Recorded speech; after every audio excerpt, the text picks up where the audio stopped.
अस्सलाम वालेकुम स्टूडेंट्स, मैं हूँ राव जहाँ ज़ेब अपने यूट्यूब चैनल फिजिसिस्ट जहाँ ज़ेब के साथ। स्टूडेंट्स, इस लेक्चर में हम एमएससी की इलेक्ट्रॉनिक्स को डिस्कस करेंगे और इसको हम एमसीक्यू के लिहाज से डिस्कस करेंगे और ये देखेंगे कि किस तरीके से ये हमें लेक्चर फिजिक्स और सब्जेक्ट स्पेशलिस्ट के टेस्ट में मदद कर सकती है। तो चलें हम अपनी बात स्टार्ट करते हैं डायोड से। कि डायोड क्या है। डायोड एक सिंपली पीएन जंक्शन को हम क्या कहते हैं जी, डायोड कहते हैं। ठीक है, एक पीएन जंक्शन। पीएन जंक्शन से क्या मुराद है जी? पीएन जंक्शन से मुराद ये है कि आपने क्या किया जी, मटेरियल की एक साइड को पी टाइप अडॉप्ट कर दिया, यानी ट्राइवेलेंट इम्प्योरिटी उसमें ऐड कर दी, और एक साइड को एन टाइप बना दिया, यानी उसमें पेंटावेलेंट इम्प्योरिटी ऐड कर दी। ठीक है, तो ये बन जाता है क्या जी, पीएन जंक्शन। ठीक है जी, और कर लें ये साइड P है, ये साइड N है, यहाँ ट्राइवेलेंट इम्प्योरिटी ऐड की है या पेंटावेलेंट इम्प्योरिटी ऐड की है। ठीक है, तो फिर हमने पढ़ा हुआ है कि इसको हम फॉरवर्ड बाइस करते हैं और रिवर्स बाइस करते हैं। ठीक है, अगर आप P साइड को पॉजिटिव से और N साइड को नेगेटिव से कनेक्ट कर दें तो ये फॉरवर्ड बाइस हो जाता है। ठीक है, और क्या होता है कि विड्थ ऑफ डिप्लेशन रीजन जो है वो डिक्रीज हो जाती है। क्यों? क्योंकि इलेक्ट्रॉन्स जो हैं वो N साइड से, क्योंकि यहाँ पे नेगेटिव चार्ज आ जाएगा ना, इलेक्ट्रॉन फिर क्या होगा, जो N साइड के इलेक्ट्रॉन होंगे वो पुश करेंगे किस तरफ, पुश टुवर्ड द जंक्शन, और जंक्शन की जो विड्थ है वो क्या हो जाएगी, डिक्रीज हो जाएगी। ये फॉरवर्ड बाइस बता रहा हूँ अभी। फॉरवर्ड बाइस में क्या होगा, विड्थ ऑफ डिप्लेशन रीजन क्या हो जाएगी जी, डिक्रीज हो जाएगी।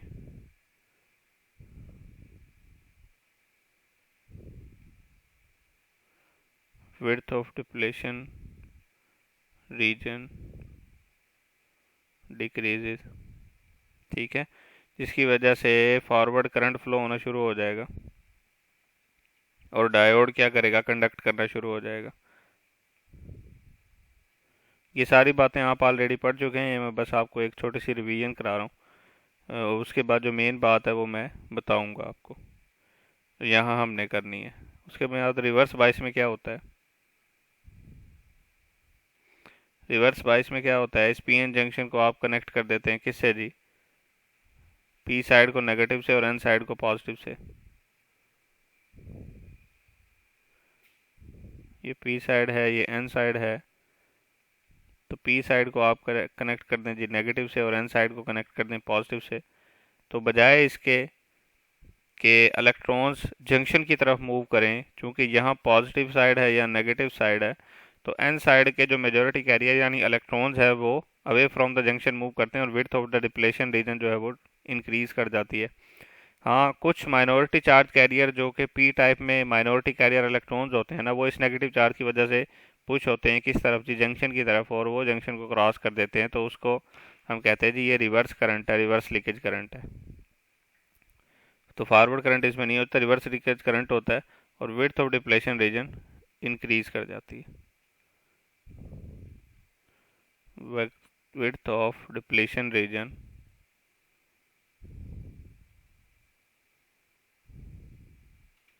डिक्रीजेस। ठीक है, इसमें रिवर्स करंट होता है जो कि बहुत कम अमाउंट में होता है, तो हम उसको मोस्टली निगलेक्ट कर देते हैं। ठीक है, इसमें जो करंट होता है ड्यू टू मेजॉरिटी कैरियर्स होता है, ये जो आपका फॉरवर्ड बाइस है, और इसमें current due to minority carriers होता है। ठीक है जी, अब हम अपनी मेन बात करेंगे यहाँ पे और इन दोनों के फॉरवर्ड बाइस और रिवर्स बाइस के ग्राफ को डिस्कस करेंगे। ठीक है, जिसको हम वी आई कर्व भी कहते हैं। एक ग्राफ में ये दोनों चीज़ों को डिस्कस कर लेंगे। तो देखें जी, यहाँ एक्स वाई एक्सिस पे क्या चीज़ें मौजूद हैं। पॉजिटिव एक्स एक्सिस पे फॉरवर्ड करंट है और पॉजिटिव वाई एक्सिस पे पॉजिटिव एक्स एक्सिस पे फॉरवर्ड वोल्टेज है, पॉजिटिव वाई एक्सिस पे फॉरवर्ड करंट है, नेगेटिव वाई एक्सिस पे रिवर्स करंट है और नेगेटिव एक्स एक्सिस पे रिवर्स वोल्टेज है। अब जब हम इसको फॉरवर्ड बाइस करते हैं डायोड को, तो होता ये है कि शुरू शुरू में जैसे जैसे वोल्टेज हम बढ़ाएं तो करंट बहुत ही कम अमाउंट में बढ़ता है, यानी हम कह सकते हैं नेग्लिजिबली वो एक्ट करता है, नहीं बढ़ रहा होता, कांस्टेंट ही रहता है लेकिन थोड़ा सा बढ़ रहा होता है। ठीक है, तो होता यह है कि जैसे जैसे वोल्टेज इंक्रीज करे करंट बहुत ही कम अमाउंट में ऐसे बढ़ रहा होता है। जैसे ही आपका रिवर्स फॉरवर्ड वोल्टेज एक ख़ास अमाउंट पे पहुंचता है, जिसको हम इसका क्या कहते हैं जी, फॉरवर्ड वोल्टेज कहते हैं, ऑपरेटिंग वोल्टेज कहते हैं, जो कि सिलिकॉन के लिए क्या होता है 0.7 वोल्ट ऑपरेटिंग वोल्टेज। ठीक है, ऑपरेटिंग वोल्टेज पे पहुंचता है तो फिर करंट जो है वो ज़्यादा इंक्रीज करना शुरू होता है और अचानक से इंक्रीज कर जाता है बहुत ज़्यादा। ठीक है, इस तरीके से। तो ये है फॉरवर्ड बाइस के लिए। ठीक है, यानी शुरू शुरू में नहीं बढ़ रहा होता इतना, जैसे ही वो फॉरवर्ड करंट यानी उसका वोल्टेज फॉरवर्ड वोल्टेज के बराबर होता है, यानी उसका वोल्टेज बराबर होता है ऑपरेटिंग वोल्टेज के, फिर मैक्सिममली वो क्या करता है इंक्रीज करना शुरू हो जाता है। ठीक है जी, तो ये है आपका फॉरवर्ड फॉरवर्ड बाइस के लिए ग्राफ। ठीक है जी, फिर क्या होता है जी, रिवर्स बाइस के लिए अगर बात करें तो रिवर्स बाइस के लिए ऐसा होता है कि स्टार्ट में जो है जब आपका रिवर्स वोल्टेज बढ़ रहा होता है, यहाँ पे जो रिवर्स वोल्टेज आपने अप्लाई किया हुआ है, तो रिवर्स करंट आहिस्ता आहिस्ता बढ़ रहा होता है, बहुत स्लोली बढ़ रहा होता है। ठीक है, तो फिर क्या होता है जी, वो पहले तो बहुत ही कम अमाउंट में बढ़ रहा होता है, फिर ऐसे करंट जो है वो स्टॉप्स भी लेता है, और जब वोल्टेज रिवर्स वोल्टेज बढ़ाते हुए ख़ास अमाउंट पे आप वोल्टेज ले जाते हैं, रिवर्स वोल्टेज, उस रिवर्स वोल्टेज को क्या कहते हैं जी, ब्रेक डाउन वोल्टेज, VBR। ठीक है, जब इतना वोल्टेज आप कर देते हैं, reverse voltage breakdown voltage के बराबर ले आते हैं, तो फिर क्या होता है, रिवर्स करंट बहुत ज़्यादा अमाउंट में इंक्रीज करता है। ठीक है, इस तरीके से। तो ये आपका ग्राफ है जी, कि डायोड कैसे वर्क कर रहा होता है फॉरवर्ड बाइस में और रिवर्स बाइस में। यहाँ बता देता हूँ कि ये वाला जो है ये फॉरवर्ड बाइस के लिए है, और नीचे वाला जो है वो रिवर्स बाइस के लिए। अब हमने जो बेसिकली यहाँ पे देखना था, इसके ऊपर टेम्परेचर का इफेक्ट देखना था, effect of temperature. Effect of temperature अगर देखें फॉरवर्ड बाइस पे, तो फॉरवर्ड बाइस में ऐसा होता है कि अगर आप टेम्परेचर इंक्रीज करें तो टेम्परेचर इंक्रीज करने से करंट जो है वो जल्दी इंक्रीज करना शुरू हो जाता है, करंट ज़्यादा इंक्रीज होता है। ठीक हो गया, जबकि फॉरवर्ड वोल्टेज आपका कम हो जाता है, यानी पहले अगर आपको 0.7 वोल्ट की ज़रूरत थी ना इस डायोड को कंडक्ट कराने के लिए, अब आपको उससे कम वोल्टेज की ज़रूरत पड़ेगी अगर आप टेम्परेचर इंक्रीज कर देते हैं। ठीक है, तो उसके नतीजे में क्या होगा, उसके नतीजे में अगर आपने टेम्परेचर इंक्रीज कर दिया तो ये यहीं पे जाके कंडक्ट करने लग जाएगा।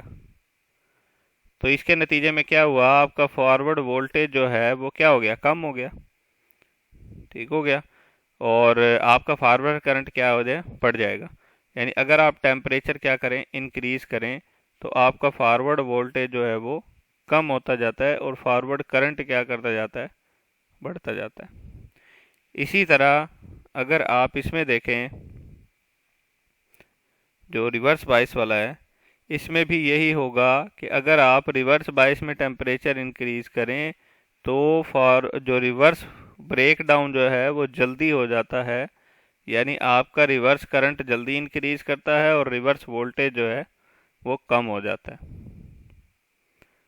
तो रिवर्स बाइस जो है उसमें अगर आप टेम्परेचर इंक्रीज करें, डायोड का टेम्परेचर इंक्रीज करें, तो रिवर्स वोल्टेज जो है वो कम हो जाता है। ठीक है, इसको आप देखें ऐसे कह सकते हैं, क्योंकि नेगेटिव है ना, तो रिवर्स वोल्टेज जो है वो कम हो जाएगा और जो रिवर्स करंट है वो क्या हो जाएगा, रिवर्स करंट बढ़ जाएगा। तो ये चीज़ें आपने याद रखनी है MCQ के लिहाज से। अब हम बात करेंगे डायोड मॉडल्स की। डायोड मॉडल्स यानी डायोड अप्रॉक्सीमेशंस की बात करेंगे हम बेसिकली। डायोड अप्रॉक्सीमेशंस,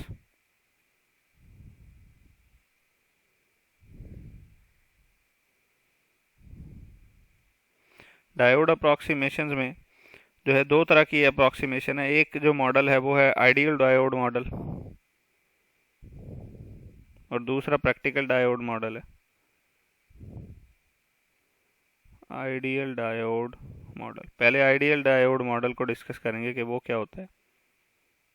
आइडियली ऐसा होता है कि जब हम फॉरवर्ड बाइस करते हैं, पहले बात कर रहा हूँ फॉरवर्ड बाइस की, एफ बी लिख रहा हूँ फॉरवर्ड बाइस।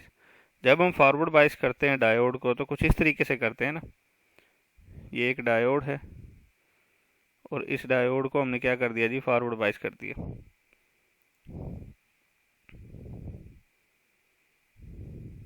ये देखें जी, यहाँ एक रेजिस्टेंस लगा दी आर, लोड रेजिस्टेंस, और यहाँ पे बैटरी लगा दी, पॉजिटिव नेगेटिव। तो आपने क्या किया जी, एन साइड को नेगेटिव से और पी साइड को पॉजिटिव से कनेक्ट कर दिया है, तो ये क्या हो जाएगा, फॉरवर्ड बाइस हो जाएगा। ठीक हो गया। इसका जो वोल्टेज है वो फॉरवर्ड वोल्टेज कहलाएगा, इसका करंट जो है वो फॉरवर्ड करंट कहलाएगा। ठीक हो गया। तो जब ये फॉरवर्ड बाइस हो जाएगा तो आइडियल डायोड मॉडल ये कहता है कि जब भी डायोड फॉरवर्ड बाइस होगा तो आइडियल डायोड के मुताबिक ये शॉर्ट सर्किट के तौर पे बिहेव करेगा। ठीक है, शॉर्ट सर्किट मतलब आपने दो तारों को आपस में मिला दिया, उनके दरमियान कोई भी रेजिस्टेंस नहीं है, ये बैटरी लगी हुई है।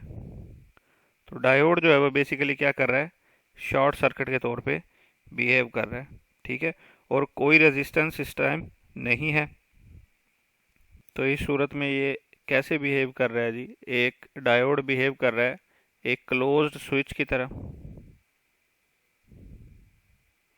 ठीक है, और इसकी जो रेजिस्टेंस है, फॉरवर्ड रेजिस्टेंस, वो क्या है जी, ज़ीरो है, क्योंकि ये क्लोज स्विच के तौर पे बिहेव करेगा आइडियली।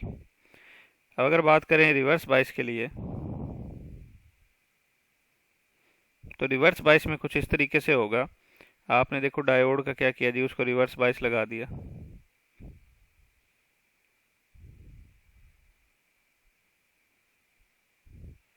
मतलब पी साइड को आपने कनेक्ट कर दिया नेगेटिव से और एन साइड को किससे कनेक्ट कर दिया जी, पॉजिटिव से। तो अब ये डायोड क्या हो जाएगा, रिवर्स बाइस हो जाएगा।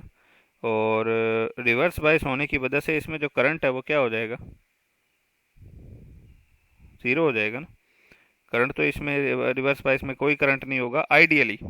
ठीक है, और जो रेजिस्टेंस है इसकी वो वी आर, वोल्टेज जो है इसका वो वी आर कहलाएगा, रेजिस्टेंस जो है वो आर कहलाएगी।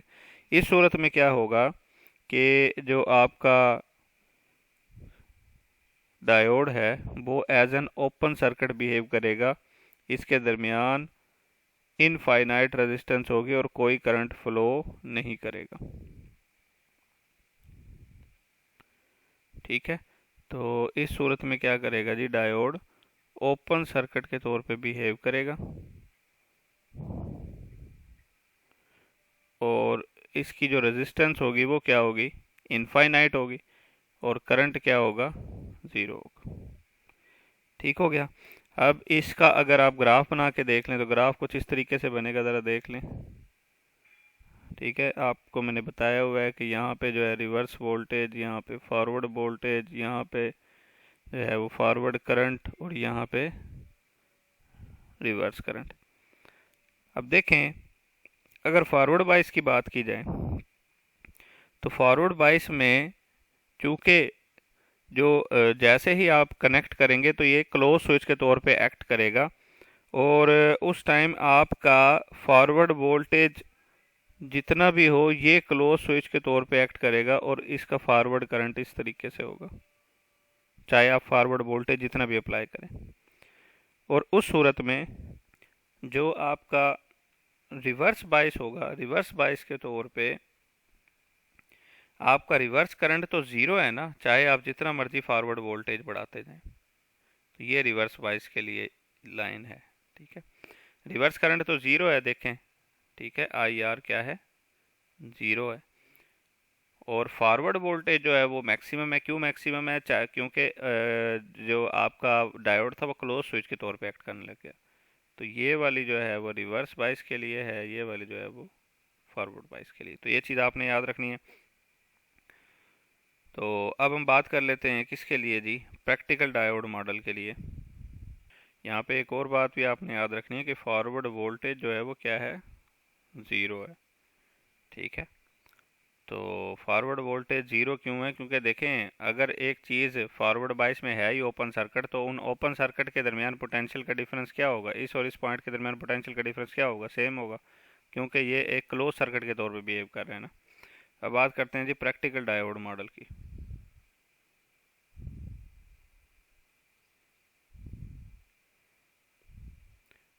Practical diode model, practical diode model में आप क्या करेंगे जी कि आप पहले हम डिस्कस करेंगे फॉरवर्ड बाइस को। फॉरवर्ड बाइस में आप क्या करेंगे? देखें, अगर आपके पास फॉरवर्ड बाइस में हो डायोड, फॉरवर्ड बाइस में आपने क्या किया जी, आपने लगा दिया पी साइड को किससे, पॉजिटिव से, एन साइड को नेगेटिव से। तो ये जब आप इस तरीके से लगा देंगे तो उसके नतीजे में जो आपका इक्विवेलेंट सर्किट जैसा यहाँ पे ये बना था, तो आइडियल प्रैक्टिकल डायोड मॉडल में कैसा बनेगा? प्रैक्टिकल डायोड मॉडल में ऐसा होगा कि जब ये फॉरवर्ड बाइस होगा तो ये देखें, ये जो बैटरी है, ये जो आपके सामने वोल्टेज पोटेंशियल डिफरेंस शो हो रहा है, ये हो रहा है डायोड का पोटेंशियल डिफरेंस। क्योंकि अब डायोड एग्जैक्टली ऐसा नहीं होता कि भाई जैसे ही आप कनेक्ट करें और उसमें से करंट फ्लो होना शुरू हो जाए। वो तो ऐसा होता है ना कि जब वो फॉरवर्ड वोल्टेज के बराबर पहुंचेगा, ऑपरेटिंग वोल्टेज के बराबर पहुंचेगा, तब करंट कंडक्ट करेगा। तो ये वही वाला वोल्टेज है, ठीक है, जो कि सिलिकॉन के लिए 0.7 होता है। क्लोज स्विच के तौर पे तो एक्ट करेगा, लेकिन क्लोज स्विच और साथ क्या जी, ये रेजिस्टेंस आपकी लोड रेजिस्टेंस, और ये आपका बाइसिंग वोल्टेज जो आपने लगाया है फॉरवर्ड बाइस करने के लिए, ये इस तरीके से। ठीक है जी। अब क्या है जी कि करंट तो फ्लो करेगा, लेकिन तब फ्लो करेगा जब ये 0.7 वोल्ट के बराबर जो है ना इसका वोल्टेज हो जाएगा, या उससे ज़्यादा हो जाएगा। वी बाइस को ज़रूरी है, वी बाइस का ज़रूरी है 0.7 वोल्ट से ग्रेटर होना। ठीक है, तो इस सूरत में क्या होगा जी कि इस सूरत में क्लोज स्विच के तौर पे तो एक्ट करेगा, सर्किट जो है वो क्लोज्ड स्विच के तौर पे एक्ट करेगा in series with a forward voltage, in series with a forward voltage, जो कि सिलिकॉन के लिए बराबर है कितना जी, 0.7 वोल्ट। तो ये जो बैटरी, ये जो मैं आपके सामने वोल्टेज बनाया है, ये 0.7 वोल्ट के बराबर होगा। 0.7 वोल्ट से ज़्यादा होगा तो करंट फ्लो करेगा, अदरवाइज नहीं करेगा। नेक्स्ट बात कर लेते हैं किसकी जी, रिवर्स बाइस के लिए। रिवर्स बाइस के लिए आपने क्या किया, इसी तरीके से कनेक्ट कर दिया, ये जो यहाँ पे किया हुआ रिवर्स बाइस। तो ये किस तरीके से एक्ट करेगा? ये ओपन सर्किट के तौर पे तो एक्ट करेगा, और बिल्कुल किस तरीके से करेगा, जैसे आपका ये जो आइडियल डायोड मॉडल था इसी तरीके से एक्ट करेगा। ठीक है, तो प्रैक्टिकल डायोड मॉडल में क्या होगा जी, ये बिल्कुल वैसा ही एक्ट करेगा ओपन सर्किट के तौर पे।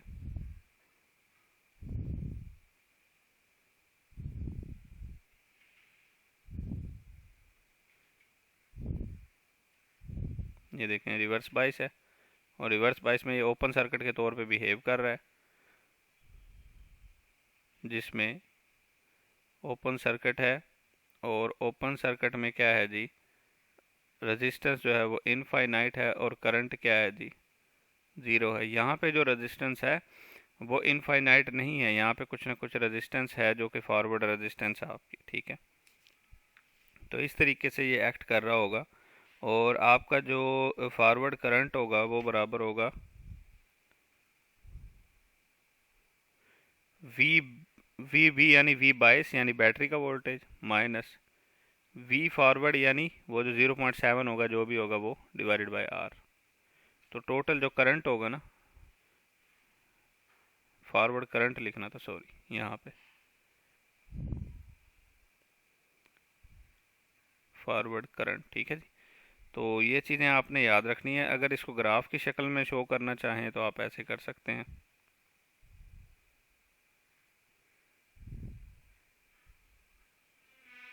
ये वाई एक्सिस है, ये एक्स एक्सिस है, forward voltage, forward current, reverse voltage, reverse current. और अगर आप बात करें जो है वो फॉरवर्ड बाइस के लिए, तो फॉरवर्ड बाइस के लिए पहले करंट ज़ीरो ही रहेगा, जैसे 0.7 पे पहुंचेगा तो फिर क्या होगा, बढ़ना शुरू हो जाएगा। ये है फॉरवर्ड बाइस के लिए। और रिवर्स बाइस के लिए वही रहेगा, ज़ीरो ही रहेगा, ज़ीरो वाली लाइन पे जैसे पहले था। क्योंकि रिवर्स करंट में, रिवर्स बाइस के लिए प्रैक्टिकल डायोड मॉडल में भी ओपन सर्किट के तौर पे ही ये बिहेव कर रहा है। ठीक है। अब बात कर लेते हैं जी कंप्लीट डायोड मॉडल की, जो कि लास्ट है।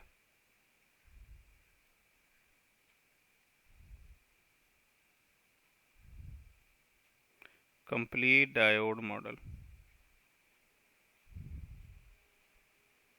अब यहाँ पे आप देखें, अगर डायोड को फॉरवर्ड बाइस कर दें कंप्लीट डायोड मॉडल के हिसाब से, तो फॉरवर्ड बाइस में क्या होगा, फॉरवर्ड बाइस में ये एक क्लोज स्विच के तौर पे तो एक्ट करेगा, लेकिन क्लोज स्विच के साथ सीरीज में एक जो आपका बैरियर पोटेंशियल का वोल्टेज था वो, और प्लस उसके साथ एक डायनामिक रेजिस्टेंस भी होगी जो उसकी इंटरनल रेजिस्टेंस होगी। ठीक है। तो इस सूरत में कंप्लीट डायोड मॉडल में circuit behave as close switch,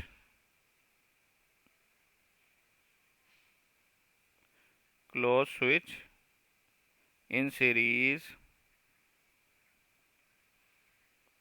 closed switch in series with a closed switch in series with a dynamic resistance RD। ये याद रख लेना, डायनामिक रेजिस्टेंस है।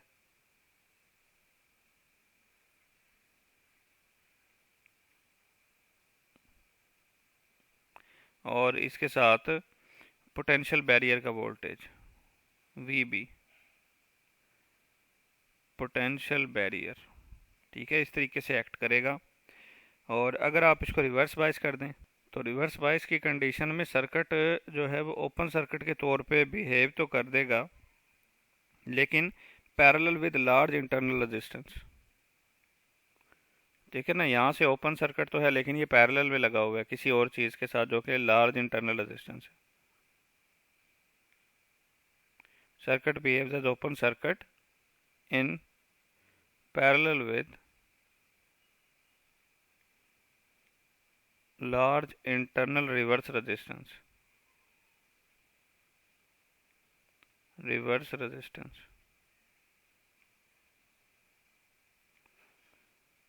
ठीक है जी। अब अगर इसको ग्राफ की शक्ल में शो करें आप, तो ग्राफ ऐसे बना सकते हैं, ज़रा देखें।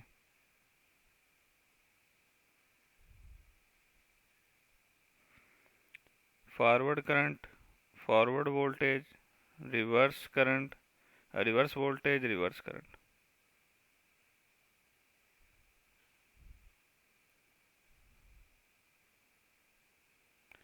इसमें आपका जो एक्चुअल जो आप ग्राफ डिस्कस कर रहे होते हैं वो बनता है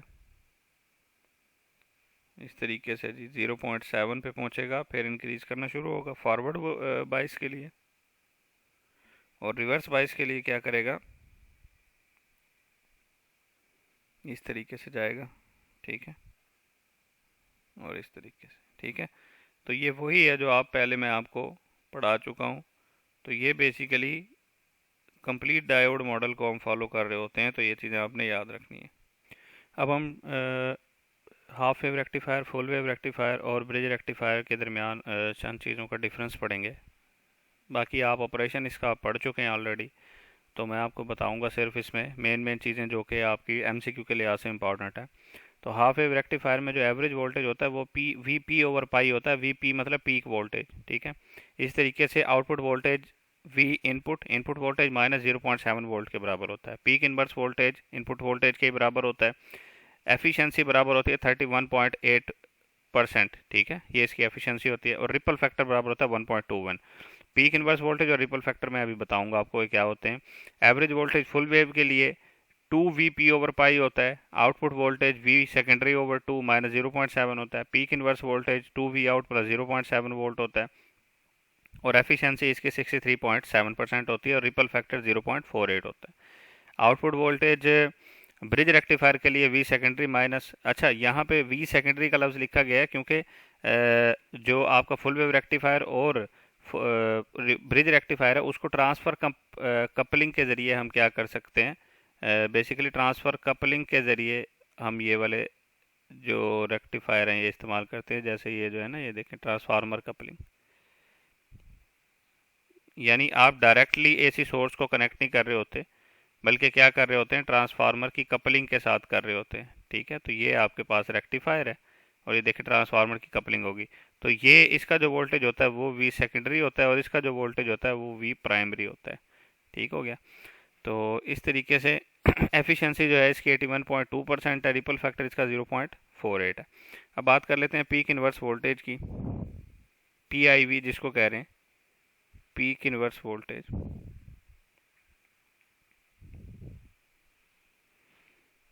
तो ये जो पीक इनवर्स वोल्टेज है बेसिकली कौन सा वोल्टेज होता है, ये वो वोल्टेज होता है जो कि रिवर्स बाइस में जो मैक्सिमम वोल्टेज अपेयर हो सकता है डायोड के अक्रॉस, ये वो होता है maximum voltage appear across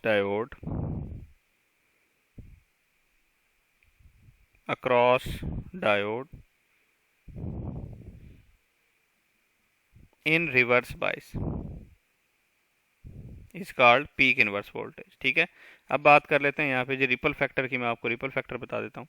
basically होता क्या है कि जब आउटपुट फॉर्म आती है हमारे पास तो वो कम्प्लीटली स्मूथ डीसी तो नहीं होती, उसमें कुछ ना कुछ क्या बन रहे होते हैं, रिपल्स बन रहे होते हैं। यानी अगर ऐसे आपके पास आई है एक आउटपुट वेव फॉर्म, ये मैं आपको फुल वेव की बता रहा हूँ, तो देखें ये रिपल्स बन रहे हैं, ये देखें, इनको हम रिपल्स कहते हैं।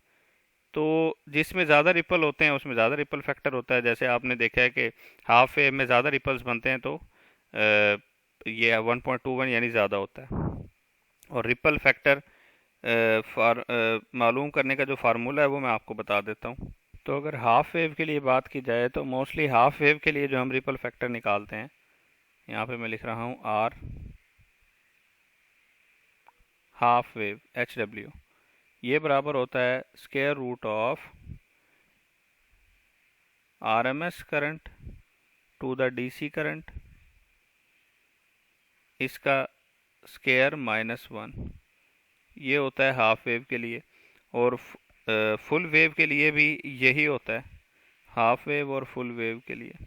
लेकिन जब हम ब्रिज के लिए निकाल रहे होते हैं V ब्रिज रेक्टिफायर, ठीक है, तो उसके लिए मोस्टली जो हम फार्मूला इस्तेमाल करते हैं वो होता है VRMS ओवर VDC का स्क्वायर -1। तो ये आपका होता है जी रिपल फैक्टर का फार्मूला। और अगर जनरल फार्मूले की बात की जाए तो इसका जो जनरल फार्मूला होता है रिपल फैक्टर का, वो बराबर होता है जी V peak voltage peak to peak, ठीक है, V peak to peak voltage और VDC वोल्टेज की रेशियो। ठीक है, जनरल फार्मूला ये होता है जब हम हाफ वेव फुल वेव के लिए कैलकुलेट कर देते हैं IRMS over IDC whole square -1, और ब्रिज रेक्टिफायर के लिए VRMS over VDC whole square -1।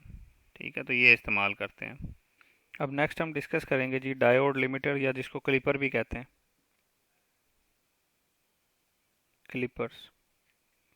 Clipper basically एक ऐसा कंपोनेंट है, क्लिपर सर्किट ऐसा सर्किट है जो इनपुट वोल्टेज के कोई से एक इनपुट वोल्टेज की जो वेव फॉर्म है उसके कोई से एक पोर्शन को क्या कर देता है, क्लिप कर देता है। पॉजिटिव हाफ को भी क्लिप कर सकता है, नेगेटिव हाफ को भी क्लिप कर सकता है। तो इसको हम क्या कहते हैं, क्लिपर कहते हैं। दैट क्लिप्स यानी eliminate, that clips a portion of input wave. ठीक हो गया, तो इसको हम कहते हैं जी क्लिपर। और पॉजिटिव क्लिपर भी होता है, नेगेटिव क्लिपर भी होता है। तो अगर पॉजिटिव क्लिपर की बात करें तो उसकी हम डायग्राम डिस्कस कर लेते हैं यहाँ पे। पॉजिटिव कैलिपर, पॉजिटिव कैलिपर की मैं यहाँ पे डायग्राम बना देता हूँ।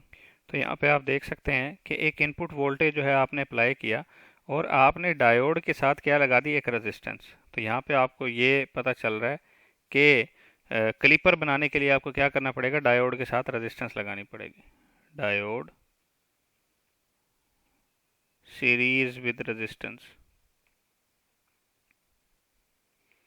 ठीक है। तो अगर डायोड के साथ सीरीज में आप रेजिस्टेंस लगा दें तो वो क्या बन जाता है जी, क्लिपर बन जाता है।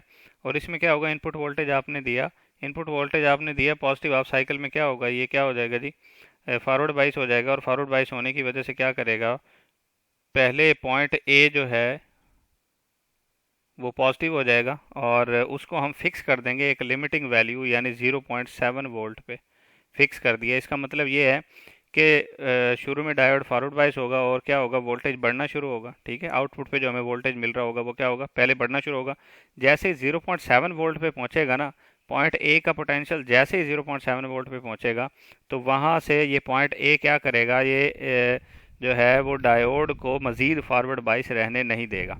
और जब फॉरवर्ड बाइस रहने नहीं देगा तो क्या होगा, आउटपुट वोल्टेज जो है आपका मज़ीद बढ़ने की बजाय वहीं 0.7 वोल्ट पे खड़ा रहेगा। जैसे ही आपका इनपुट वोल्टेज यहाँ से चल के वापस, यानी इंक्रीज हो रहा था ना, 0.7 वोल्ट से ज़्यादा हो रहा था, जब इंक्रीज करके और वापस डिक्रीज करके दोबारा 0.7 पे आएगा तो फिर से ये कंडक्ट करने लग जाएगा और नेगेटिव हाफ साइकिल हमें दे देगा। तो एक पोर्शन ये क्या कर देगा, क्लिप कर देगा। ये पॉजिटिव क्लिपर है। अब बात कर लेते हैं नेगेटिव क्लिपर की। नेगेटिव क्लिपर, ठीक है जी। नेगेटिव क्लिपर में आपने क्या करना है, बस डायोड की पोजीशन को आपने चेंज कर देना है।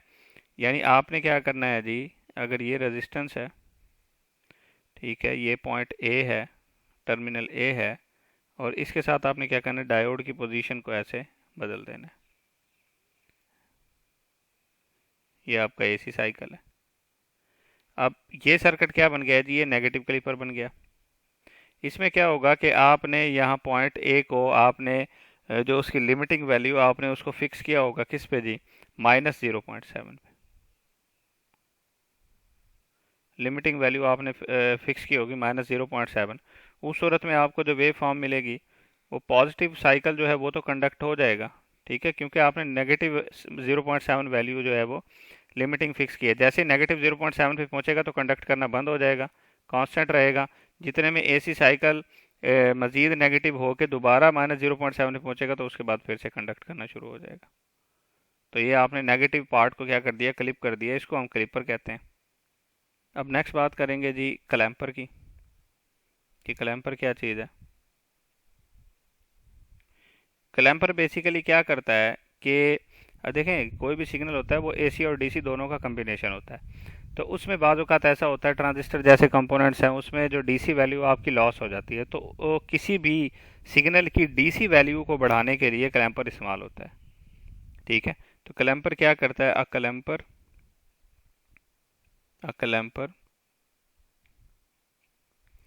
adds a DC level to adds a DC level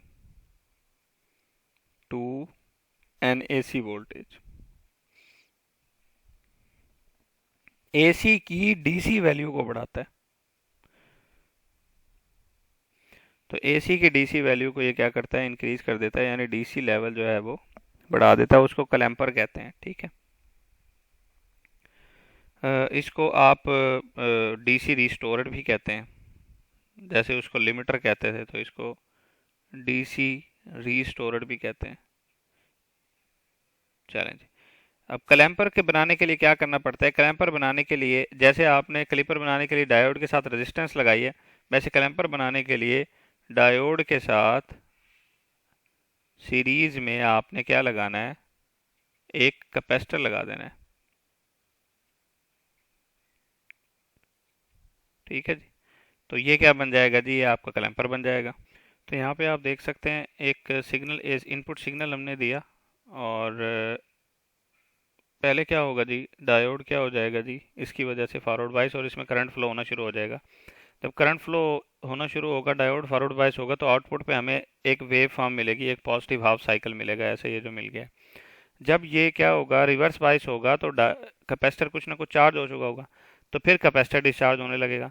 जब कैपेसिटर डिस्चार्ज होने लगेगा तो कैपेसिटर की वजह से आउटपुट पे हमें एक और वेव फॉर्म मिल जाएगी इस तरीके से। ठीक है। जब इसका कैपेसिटर का एक साइकिल पूरा होगा, उस वक्त फिर क्या होगा कि ये जो आपका एसी सोर्स है, इसका भी वो हाफ साइकिल आ चुका होगा जिसमें डायोड फॉरवर्ड बाइस हो, तो फिर ये कंडक्ट करने लग जाएगा। ठीक है। किसी भी टाइम पे आप इन दोनों की सुपर पोजिशन से आउटपुट वोल्टेज निकाल सकते हैं। तो आप ये देख लें कि यहाँ पे ज़ीरो लेवल जो है वो ये था, और बाद में ज़ीरो लेवल जो है वो यही है, लेकिन ऊपर जो है जो आउटपुट का जो रेफरेंस लेवल है वो क्या हो गया, ऊपर शिफ्ट हो गया, यानी डीसी वैल्यू को हमने बढ़ा दिया। तो ये आपका क्या होता है जी, कलम पर। अब हम चंद एक टाइप्स ऑफ डायोड्स को डिस्कस करेंगे।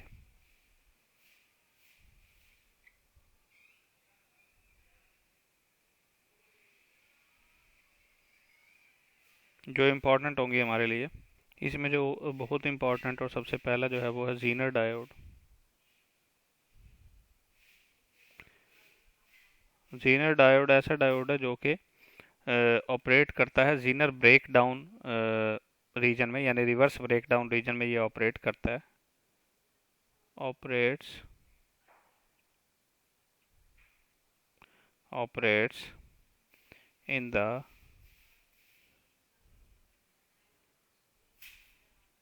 Reverse break down region.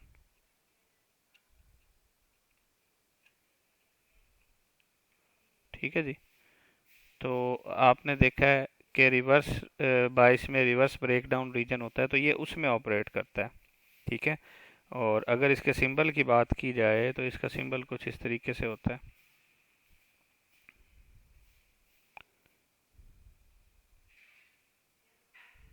ठीक है। तो ये आपने जो है वो देखा भी होगा, जो आपका जीनर डायोड है,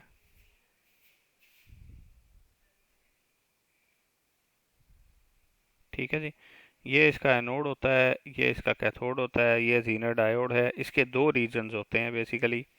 एक रीजन जो है वो होता है जी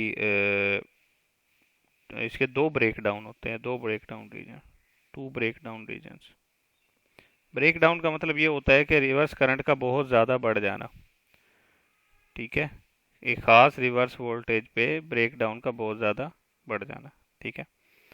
तो पहला जो जीनर ब्रेक जो पहला जो ब्रेक डाउन है उसको हम कहते हैं Zener breakdown.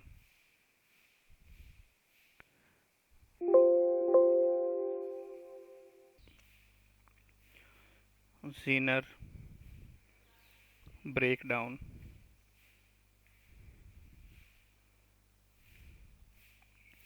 Zener breakdown से मुराद ये है, इसका कंसेप्ट ये है कि बेसिकली जीनर डायोड जो है वो बहुत हैवीली डोप्ड होता है। ठीक है। वो किस लिए, ताकि वो ब्रेक डाउन वोल्टेज को क्या कर सके, रिड्यूस कर सके, यानी ब्रेक डाउन जल्दी आ जाए। ठीक है। तो मैंने आपको टेम्परेचर का इफेक्ट तो बताया था कि टेम्परेचर इंक्रीज करने की वजह से ब्रेक डाउन वोल्टेज जल्दी आ जाता है। तो यहाँ अगर आप हैवीली डोप्ड भी कर दें तो भी ब्रेक डाउन वोल्टेज जो है वो क्या कर देता है, जल्दी आ जाता है। ठीक है। तो उसकी वजह से क्या होता है कि ब्रेक डाउन की जब आप हैवीली डोप्ड कर देते हैं अपने डायोड को, तो उसकी वजह से आपका डिप्लेशन रीजन रिड्यूस हो जाता है। ठीक है। अब डिप्लेशन रीजन रिड्यूस होता है तो इलेक्ट्रॉन इजीली क्रॉस कर सकते हैं। ठीक है। और चूंकि रिवर्स बाइस में है तो हम इसको जीनर ब्रेक डाउन या रिवर्स ब्रेक डाउन कहते हैं। ठीक है। तो इसका कंसेप्ट आपके सामने आ गया है। ये मैं बता देता हूँ कि ये लो रिवर्स वोल्टेज पे होता है। ठीक है। It occurs at voltage less than 5 volt. ठीक हो गया। कंसेप्ट मैंने बता दिया है कि हैवीली डोप कर देते हैं, इस वजह से होता है। दूसरा ब्रेक डाउन जो होता है बेसिकली वो किस वजह से होता है, उसको हम कहते हैं avalanche breakdown. Avalanche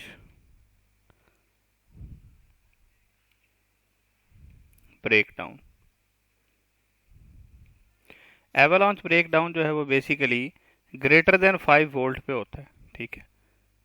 it occurs at voltage greater than 5 volt.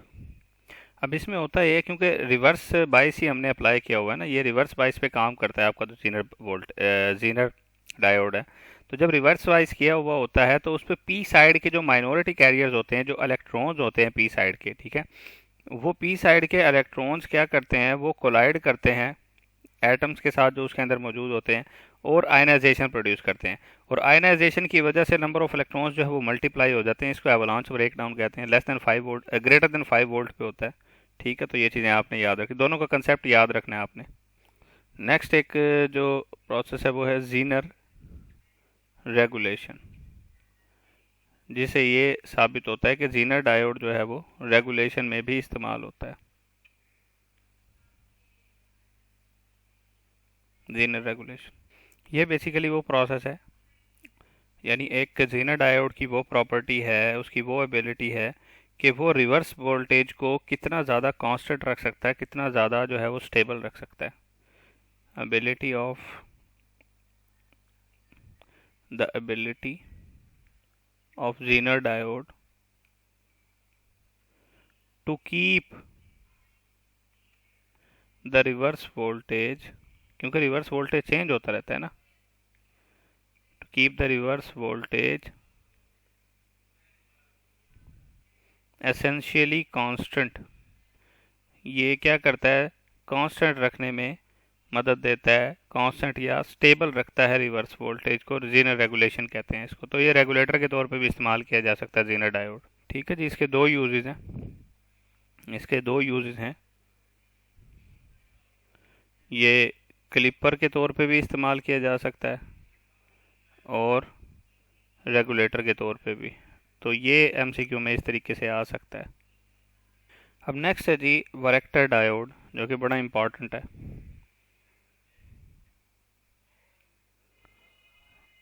वरेक्टर diode, ठीक है जी, ये बेसिकली ऐसा डायोड है जो कि रिवर्स बाइस में काम करता है, और ये आपका जो डिप्लेशन रीजन है ना, उसको एज अ कैपेसिटर जो है वो एक्ट करवाता है। यानी डिप्लेशन रीजन में जैसे आप देखते हैं कि ये है जी, ठीक है, ये एन साइड है, ये पी साइड है, ठीक है। तो वरेक्टर डायोड ये जो आपके ये जो डिप्लेशन रीजन है, इसकी इन दो साइड्स को ऐसे जो है यहाँ पे यूज करता है जैसे ये कैपेसिटर की दो प्लेट्स हों, ठीक है। और फिर वो इसमें बताता है कि कैसे डिप्लेशन रीजन बढ़ने से या कम होने से कैपेसिटेंस या inherent capacitance of the diode increase या डिक्रीज करती है, ठीक है। तो यहाँ पे मैं आपको बता देता हूँ बेसिकली क्या होता है जी। ऐसा डायोड जो कि operate in reverse bias, operates in reverse bias,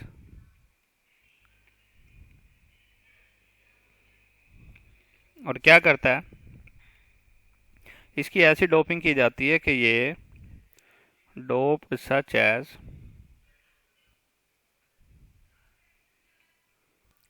as to maximize the inherent capacitance of depletion region।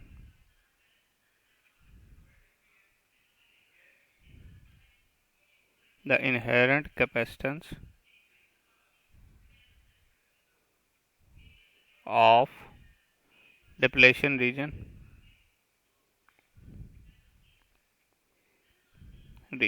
ठीक हो गया।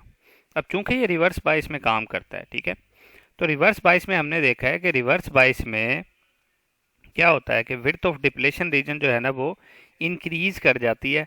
यानी जो है डिप्लेशन रीजन वो बड़ा हो जाता है, इलेक्ट्रॉन्स या जो मेजोरिटी कैरियर है वो क्रॉस नहीं कर पाते। अब जैसे जैसे आप रिवर्स वोल्टेज इंक्रीज करते हैं, ठीक है, दो कंडीशन यहाँ पे बता रहा हूँ। पहले मैं इसका आपको सिंबल बता देता हूँ। ये इसका सिंबल है, देखें दो कैपेसिटर का निशान लगा हुआ है, ठीक है। तो पहली इसकी कंडीशन है कि जब आप रिवर्स वोल्टेज बढ़ाते हैं, रिवर्स वोल्टेज जितना बढ़ाएंगे आप उतना ही विड्थ ऑफ डिप्लेशन रीजन क्या होगा, बढ़ती जाएगी, ठीक है। विड्थ ऑफ डिप्लेशन रीजन क्या करेगी जी, बढ़ती जाएगी। मैं यहाँ लिख रहा हूँ डिप्लेशन रीजन की विड्थ जो है वो क्या करेगी, बढ़ती जाएगी। जब डिप्लेशन रीजन की विड्थ बढ़ेगी यानी डिप्लेशन रीजन बड़ा होता जाएगा, तो अगर इसको कैपेसिटर के तौर पे लिया जाए तो कैपेसिटर की दो प्लेट्स के दरमियान डिस्टेंस बढ़ रहा है। कैपेसिटर की दो प्लेट्स के दरमियान डिस्टेंस जब बढ़ेगा तो आपकी जो कैपेसिटेंस है वो क्या हो जाएगी, कैपेसिटेंस आपकी क्या हो जाएगी, डिक्रीज हो जाएगी। क्यों? क्योंकि C is equal to epsilon not A over D होता है ना। तो distance between the plates of capacitor increase हो तो कैपेसिटेंस डिक्रीज होती है। तो यहाँ inherent capacitance of depletion region क्या हो रही है, डिक्रीज कर रही है।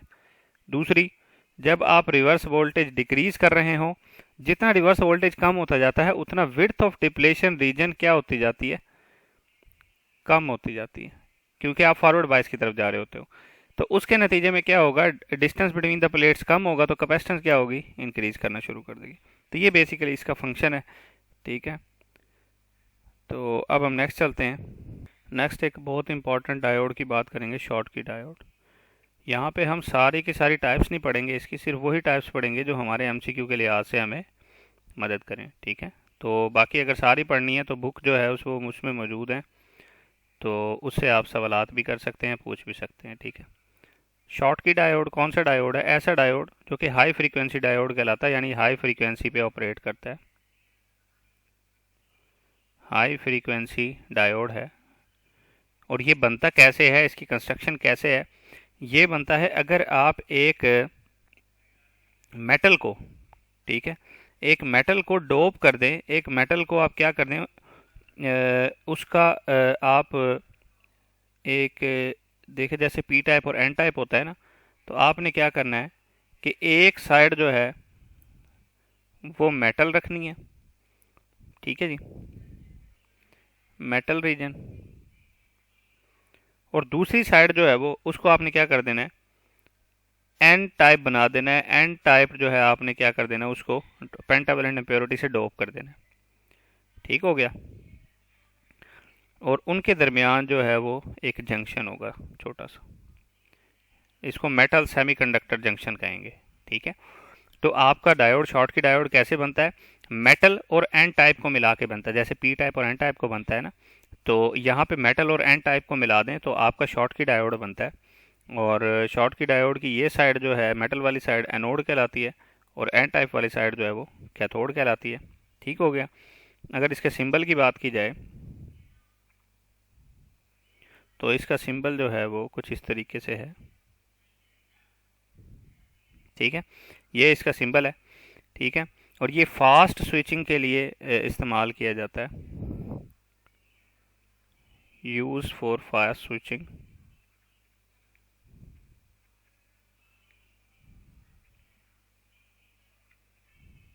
Use for fast switching. ठीक है, यानी ये जल्दी जल्दी जो है वो स्विच कर सकता है अपने एक रीजन से दूसरे रीजन में। ठीक है जी।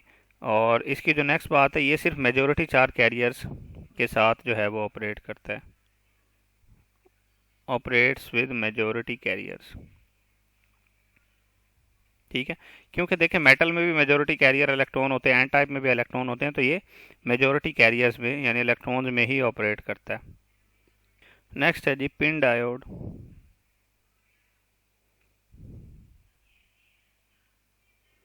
पिन डायोड बेसिकली कैसे बनता है कि आप एक पी टाइप और एन टाइप मटेरियल जो है वो दो साइड्स पे रखें। ठीक है, यानी एक जो है वो पी टाइप, इस तरफ पी टाइप डोप्ट कर दें आप, इस तरफ एन टाइप बना दें, और दरमियान में क्या हो, एक इंट्रिंसिक रीजन हो।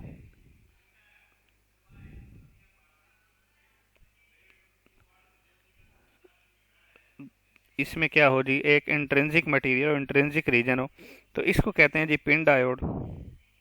ठीक है, इसका सिंबल जो है वो सिंपल सिंबल है इस तरीके से, एनोड और कैथोड। ठीक है जी, तो ये आपका क्या होता है जी पिन डायोड, जिसमें पी और एन टाइप हो और दरमियान में क्या हो, एक इंट्रिंसिक रीजन हो। यहाँ पे पिन डायोड बताने का जो बेसिकली मकसद है वो ये है कि जब ये पिन डायोड फॉरवर्ड बायस होता है, जब ये पिन डायोड फॉरवर्ड बायस होता है तो ये एक वेरिएबल रजिस्टर की तरह एक्ट करता है।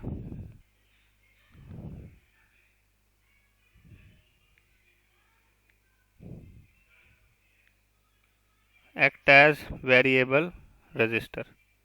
जब ये फॉरवर्ड बायस होता है, ठीक है। यानी आप इसको ऐसे बना सकते हैं, जब ये फॉरवर्ड बायस होता है तो वेरिएबल रजिस्टर की तरह एक्ट करता है, और जब ये रिवर्स बायस होता है, रिवर्स बायस होता है तो ये कैपेसिटर के तौर पे एक्ट करता है, कांस्टेंट कैपेसिटेंस वाला capacitor, act as constant capacitance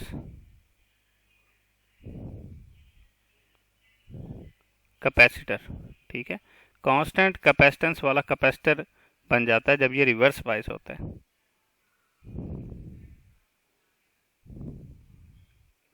यानी जो है इसकी कैपेसिटेंस जो है वो सी आर होती है। नेक्स्ट हम डिस्कस करेंगे जी टनल डायोड को।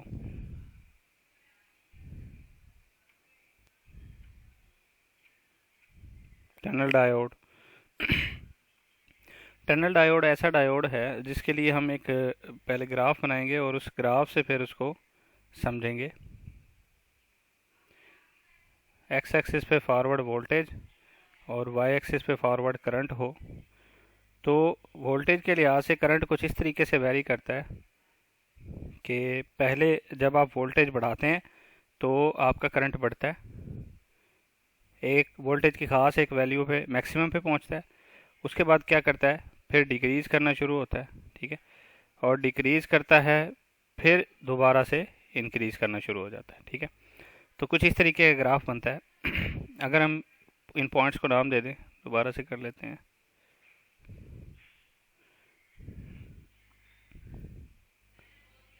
ये देखें जी, ठीक है, इन पॉइंट्स को नाम दे दें। पॉइंट ए ये है, पॉइंट बी ये है, और पॉइंट सी ये है। तो यहाँ पे आपको एक रीजन नज़र आ रहा है। देखें रेजिस्टेंस किसके बराबर होती है, वी ओवर आई के। यहाँ V F over I F कर देंगे, ठीक है।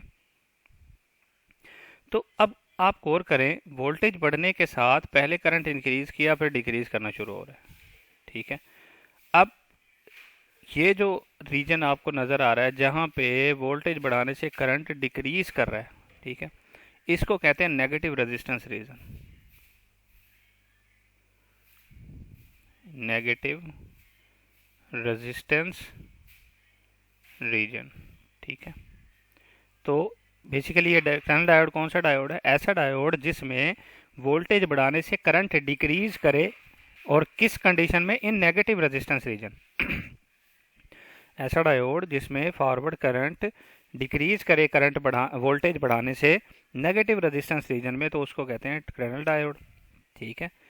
तो ये जो डायोड है बेसिकली ये कंडक्टर के तौर पे ही एक्ट करता है, क्योंकि इसमें डोपिंग जो है वो हैवी होती है, हैवीली डोप्ड होता है ये, ठीक है जी, हैवीली डोप्ड होता है, इसलिए कंडक्टर की तरह ये एक्ट कर रहा होता है। इसमें कोई ब्रेक डाउन वोल्टेज नहीं होता,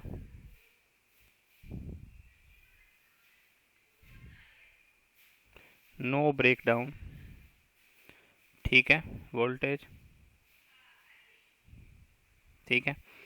और इसमें इलेक्ट्रॉन का बेसिकली ये होता है कि ये इसमें जो जंक्शन होता है उसमें इलेक्ट्रॉन उस जंक्शन को इजीली क्रॉस कर सकते हैं बहुत लो वोल्टेज पे, electrons can easily cross junction at very low voltage, ठीक है, लो वोल्टेज इस पे भी आराम से क्रॉस कर सकते हैं। तो ये है जी आपका टनल डायोड। टनल डायोड का जो सिंबल है वो मैं यहाँ पे छोटा सा बना देता हूँ, टनल डायोड,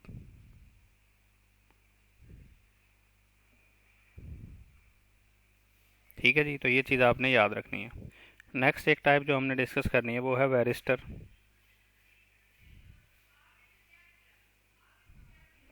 इसको वी डी आर भी कहते हैं, वोल्टेज डिपेंडेंट रजिस्टर, और इसको नॉन पोलराइज्ड कैपेसिटर भी कहते हैं, ठीक है। ये ऐसा डायोड है जिसकी रेजिस्टेंस डिपेंड करती है एसी वोल्टेज पे, whose resistance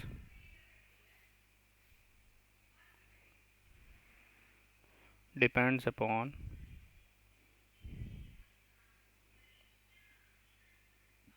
applied AC voltage, यानी एसी वोल्टेज जैसे जैसे कम ज़्यादा होगा उसी तरीके से इसकी रेजिस्टेंस क्या करेगी, वेरी करेगी। और इसका जो सिंबल होता है वो कुछ इस तरीके से होता है, ठीक है। और इस तरीके से भी बना सकते हैं इसका सिंबल, जैसे वेरिएबल रजिस्टर का होता है, ठीक है। तो ये याद रखना है आपने। अब हम डिस्कस करेंगे बीजेटी यानी बाईपोलर जंक्शन ट्रांजिस्टर को। Bipolar junction transistor. तो बाईपोलर जंक्शन ट्रांजिस्टर जो है वो बेसिकली किस तरह बनता है, क्या होता है, ये होता है जी, थ्री डोप्ड सेमीकंडक्टर रीजन्स होते हैं इसके अंदर, जो दो जंक्शन से जो है सेपरेट हुए होते हैं, जैसा कि आपने देखा है। तो थ्री डोप्ड रीजन है। मिसाल के तौर पे अगर एन पी एन की बात करें तो एन, पी और एन, ठीक है। तो ये क्या है जी, ट्रांजिस्टर है, ठीक है। और इसको बाईपोलर जंक्शन ट्रांजिस्टर कहते हैं। बाईपोलर जंक्शन, बाईपोलर जंक्शन का मतलब है कि देखो एक ये है एमिटर बेस जंक्शन और ये क्या है, कलेक्टर बेस जंक्शन। तो बाईपोलर हो गया ना, दो जंक्शन हो गए, ठीक है। ये है एमिटर बेस जंक्शन और ये है कलेक्टर बेस जंक्शन। तो जो जंक्शन है ना, तो इसलिए इसको बाईपोलर जंक्शन ट्रांजिस्टर कहते हैं। और इसको आप बना सकते हैं, एनपीएन भी होता है और पीएनपी भी होता है। इसमें अगर एनपीएन की बात करें तो वो कुछ इस तरीके से होता है, ठीक है जी। और अगर एरो बाहर की तरफ हो तो इसको हम कहते हैं एनपीएन ट्रांजिस्टर। ये साइड एमिटर कहलाती है, ये साइड कलेक्टर कहलाती है और ये जो साइड होती है ये बेस कहलाती है। तो अगर एरो बाहर की तरफ हो तो ये ट्रांजिस्टर कहलाता है एनपीएन, और अगर एरो जो है वो एमिटर के अंदर की तरफ हो तो फिर ये कहलाता है पीएनपी। यानी सिंबल इसी तरीके से बनेगा, ये एमिटर होगा, ये कलेक्टर होगा, ये बेस होगा। लेकिन अगर एरो हो कहाँ जी, अंदर की तरफ, तो फिर ये क्या कहलाएगा, पीएनपी ट्रांजिस्टर, ठीक है। तो ट्रांजिस्टर को डिफरेंट तरीक़ों से इस्तेमाल किया जा सकता है। बेसिकली होता क्या है, एमिटर से इलेक्ट्रॉन जाते हैं, ठीक है। एमिटर से इलेक्ट्रॉन जाते हैं और थिन बेस को क्या कर देते हैं, क्रॉस कर लेते हैं, ठीक है। कुछ इलेक्ट्रॉन जो, काफ़ी सारे इलेक्ट्रॉन जो हैं वो बेस पे चले जाते हैं, ठीक है।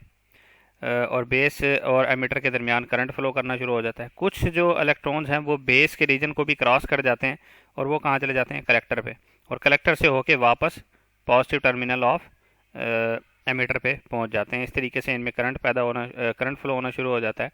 यानी बेसिकली करंट जो निकलता है वो एमिटर से निकलता है और वो दो हिस्सों में डिवाइड हो जाता है, base current plus collector current में। तो ये है जी आपका इक्वेशन करंट की। अब हम बात करेंगे बीटा डीसी यानी करंट गेन की। Beta DC current gain. तो बीटा डीसी जो करंट गेन है वो बेसिकली बराबर होता है किसके जी, ratio of collector current to the base current. क्योंकि हम बेस पे इनपुट दे रहे होते हैं और कलेक्टर से क्या ले रहे होते हैं, आउटपुट ले रहे होते हैं। तो ये इसका करंट गेन है, कलेक्टर करंट यानी output current divide by input current, ठीक है। इसी तरीके से एक और गेन जो है, करंट गेन यहाँ पे यूज़ होता है जिसको अल्फ़ा डीसी कहते हैं, ठीक है। अल्फ़ा डीसी ये भी करंट गेन होता है, ये बराबर होता है ratio of collector current to the emitter current. लेकिन ये बहुत कम इस्तेमाल होता है, ठीक है। क्यों, क्योंकि बीटा की जो वैल्यूज़ होती हैं, बीटा की जो डिफरेंट वैल्यूज़ होती हैं वो 200 टू 20 टू 200 होती हैं। बीटा की जो वैल्यूज़ होती हैं वो बहुत ज़्यादा होती हैं, ठीक है। कहाँ से जी, इनकी रेंज होती है 20 टू 200 होती है। जबकि अल्फ़ा की जो वैल्यूज़ होती हैं वो बहुत कम होती हैं, वो तकरीबन 0.95 से 0.99 तक होती हैं। तो यानी वो इतनी कम वैल्यूज़ होती हैं, इसलिए अल्फ़ा डीसी जो है वो बहुत कम इस्तेमाल होता है।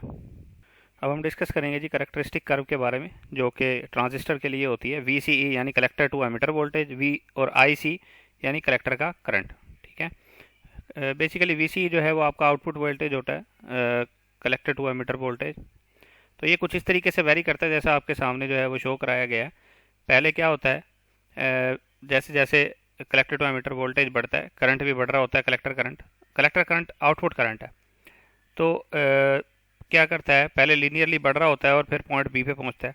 जब वोल्टेज 0.7 वोल्ट होता है तो उस वक्त तक क्या होता है जी, ये पॉइंट बी तक ग्राफ चला जाता है, यानी लीनियरली बढ़ रहा होता है।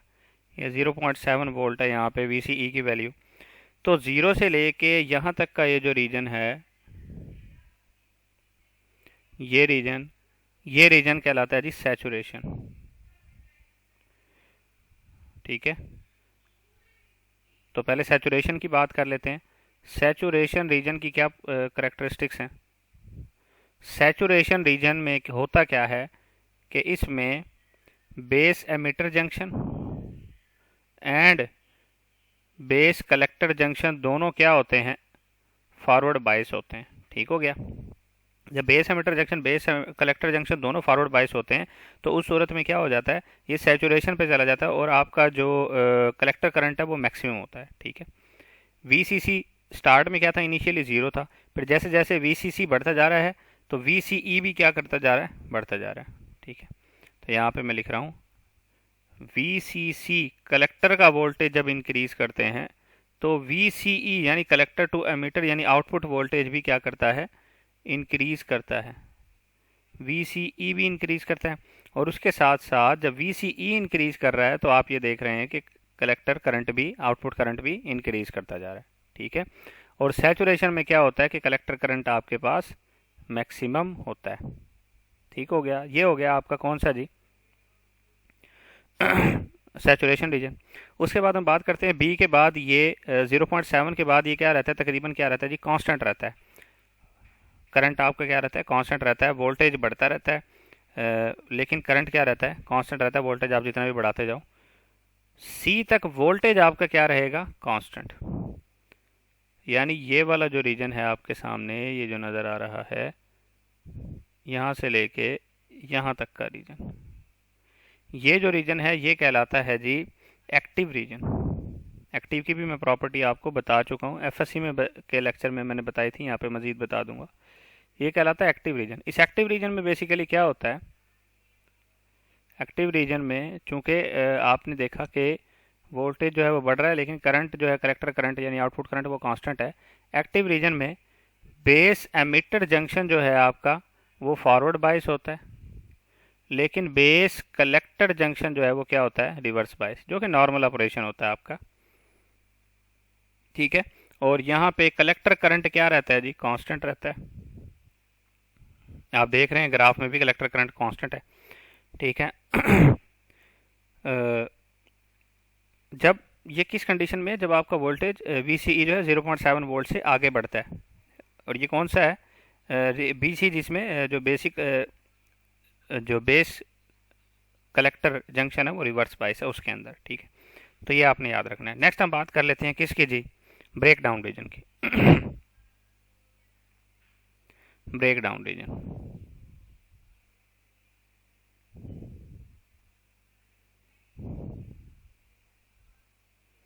ब्रेक डाउन रीजन कौन सा रीजन होता है, जो आपको यहाँ पे नज़र आ रहा है, जो पॉइंट सी के बाद वाला है, जिसमें आपने एक ख़ास वैल्यू से जिसको हम कहते हैं, इस वैल्यू को हम कहते हैं जी, ये जो वैल्यू है इसको कहते हैं वी सी ई मैक्सिमम, यानी maximum collector to emitter voltage. जब इससे ज़्यादा वैल्यू होती है तो करंट अचानक से इंक्रीज़ करता है, और ये जो इंक्रीज़ करने वाला रीजन है, ये सारा जो रीजन आपके सामने मौजूद है इसके बाद वाला, ये सारा कहलाता है जी ब्रेक डाउन रीजन, क्योंकि इसमें करंट अचानक से इंक्रीज़ करता है और ब्रेक डाउन रीजन आ जाता है। ठीक हो गया, तो ये आपके पास क्या है जी, ब्रेक डाउन रीजन है, जिसमें आप ये कह सकते हैं कि व्हेन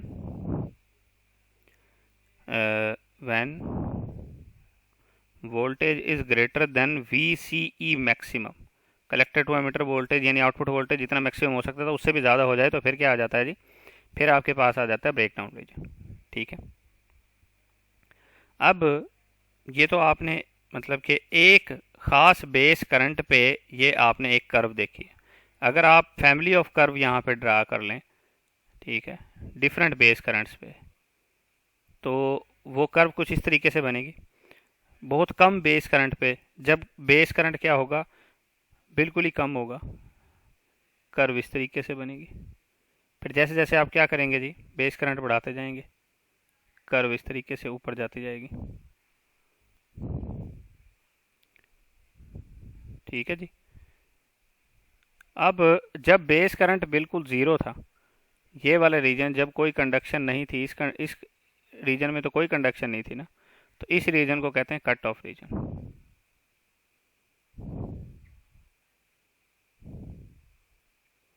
यहाँ पे VCE है, यहाँ पे IC है। ठीक हो गया, इसको कट ऑफ रीजन कहते हैं। और कट ऑफ रीजन की बेसिकली जो है वो क्या डेफिनेशन होती है कट ऑफ रीजन की, इसमें क्या क्या प्रॉपर्टी होती है कट ऑफ रीजन की, ये मैं आपको बताता हूँ। कट ऑफ रीजन, तो कट ऑफ रीजन में बेसिकली बेस एमिटर और बेस कलेक्टर जंक्शन दोनों क्या होते हैं जी, रिवर्स बायस होते हैं। क्योंकि इसमें हम बेसिकली जो आपकी बेस वाली वायर है ना वही उतार देते हैं। बेस एमिटर, बेस कलेक्टर दोनों क्या होंगे, रिवर्स बायस होंगे। और इस सूरत में क्या होगा जी, बेस करंट क्या होगा, ज़ीरो। ठीक है, इनपुट पे कोई करंट नहीं देंगे। और इसका मतलब ये है कि बेस की जो लीड है ना वो आपने उतार दी है, बेस की तार ही उतार दी है, बेस लीड इज ओपन। तो ये आपकी क्या थी जी, करेक्टरिस्टिक कर्व थी। अब यही जो करेक्टरिस्टिक कर्व होती है, इस पे बेसिकली जो है ना वो क्यू पॉइंट होते हैं। तो क्यू पॉइंट क्या होते हैं ये मैं बता देता हूँ। ठीक है जी, क्यू पॉइंट बेसिकली आप इस तरीके से बना सकते हैं, करेक्टरिस्टिक कर्व VCE हो यहाँ पे, और यहाँ पे IC हो, और अगर इस तरीके से आपकी जो है वो कर्व हो,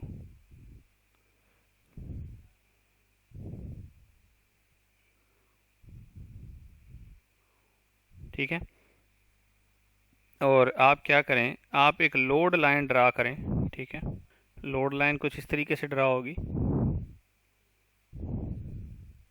ये लोड लाइन है।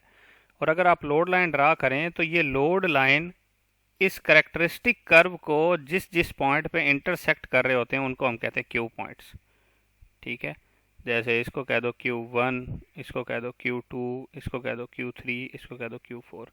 ठीक है, तो the points at which load line intersect characteristic curve for a particular value of IB is called Q point. ये जो मैंने बोला ये आप डेफिनेशन लिख लेना। ठीक है, नेक्स्ट चलते हैं जी।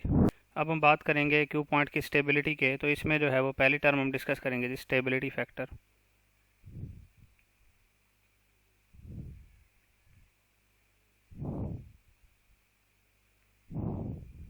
स्टेबिलिटी फैक्टर ये होता है basically rate of change of collector current, rate of change of collector current IC to the ICO का मतलब होता है रिवर्स लीकेज करंट, जो कि बेस टू कलेक्टर करंट होता है, रिवर्स लीकेज करंट। ठीक है, तो IC और ICO की जो रेशो है, यानी collector current to the reverse leakage current की जो रेशो है, रेशो ऑफ, आप इसको कर लें, ratio of change of collector current to the ICO यानी रिवर्स लीकेज करंट, इसको हम कहते हैं स्टेबिलिटी फैक्टर। और इसको इस तरीके से S से शो करते हैं, ये बराबर होता है delta IC over delta ICO। ठीक है, इसको ऐसे भी लिख सकते हैं DIC ओवर DICO। तो ये आपका कहलाता है जी स्टेबिलिटी फैक्टर। स्टेबिलिटी फैक्टर को इन टर्म्स ऑफ बीटा भी आप लिख सकते हैं। In terms of beta stability factor जो है वो होता है जी 1 plus beta over 1 minus beta DIB over DIC। ठीक है जी, तो ये होता है जी आपका stability factor in terms of beta. यहाँ से आप ये देख सकते हैं कि rate of change of collector current जितना ज़्यादा होगा उतना ही ज़्यादा क्या होगा जी, आपका स्टेबिलिटी फैक्टर होगा। ठीक है, उतना ज़्यादा क्यू पॉइंट्स जो हैं वो स्टेबल होंगे। नेक्स्ट एक टर्म है के बीटा फैक्टर। ठीक है, के बीटा जो है वो आप कैसे निकाल सकते हैं जी, इसका मैं डायरेक्ट फार्मूला लिख रहा हूँ। के बीटा बराबर होता है beta over IC DIC over D beta.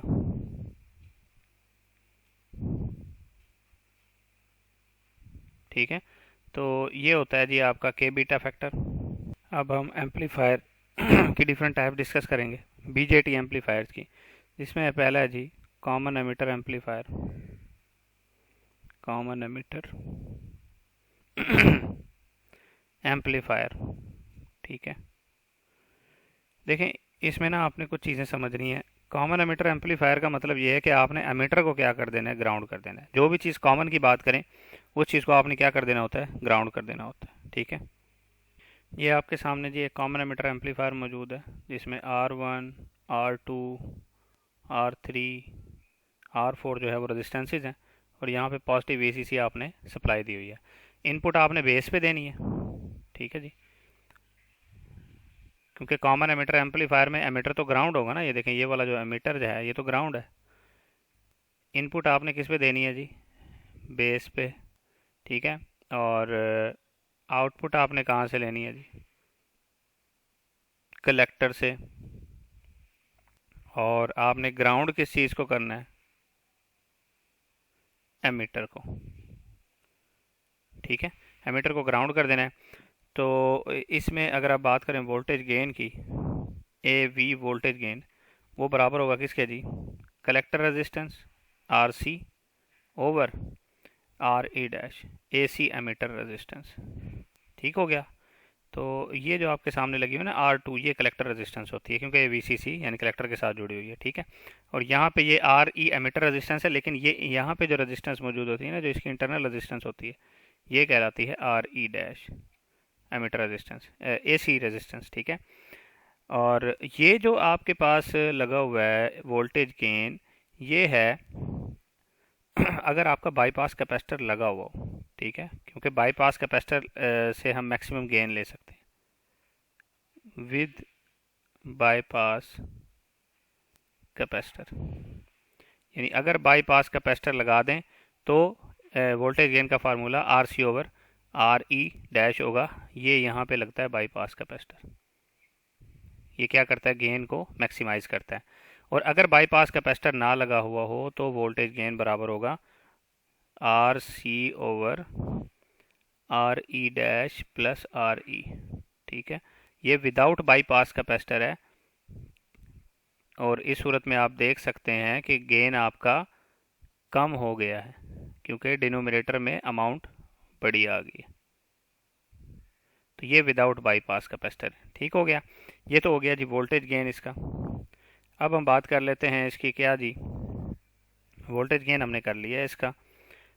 Next हम बात कर लेते हैं इसकी ऑपरेशन की। तो ऑपरेशन सुन ले होता कैसे है, ये देखें। जब आप बेस पे इनपुट देते हैं इनपुट करंट, ठीक है, तो उसमें दो तरह के ऑपरेशंस होते हैं। एक वो जिसमें आपका बेस का करंट बढ़ रहा होता है, क्योंकि देखिए आप इनपुट दे रहे हैं ना, इनपुट पे AC सिग्नल है, तो AC सिग्नल पे पहले करंट बढ़ता है, मैक्सिमम जाता है, फिर डिक्रीज होता है, नेगेटिव मैक्सिमम जाता है, इस तरीके से चलता है। जब बेस का करंट बढ़ रहा होगा, ठीक है, तब बेस का, देखें ना, बेस का पोटेंशियल डिफरेंस भी तो बढ़ रहा होगा। इनपुट वोल्टेज जो है आपका VB, वो भी बढ़ रहा होगा। उसकी वजह से क्या हो रहा होगा जी, आपका जो कलेक्टर का करंट है, बेस पे इनपुट दी थी, आउटपुट कलेक्टर से ले रहे थे, तो आउटपुट का करंट या कलेक्टर का करंट क्या होगा, बढ़ रहा होगा, ठीक है। इसको मैं अलहदा लिख देता हूँ ताकि आपको ये क्लियर रहे सारी चीज़, ये इंपॉर्टेंट है। यहाँ पे लिख रहा हूँ ऑपरेशन इसका।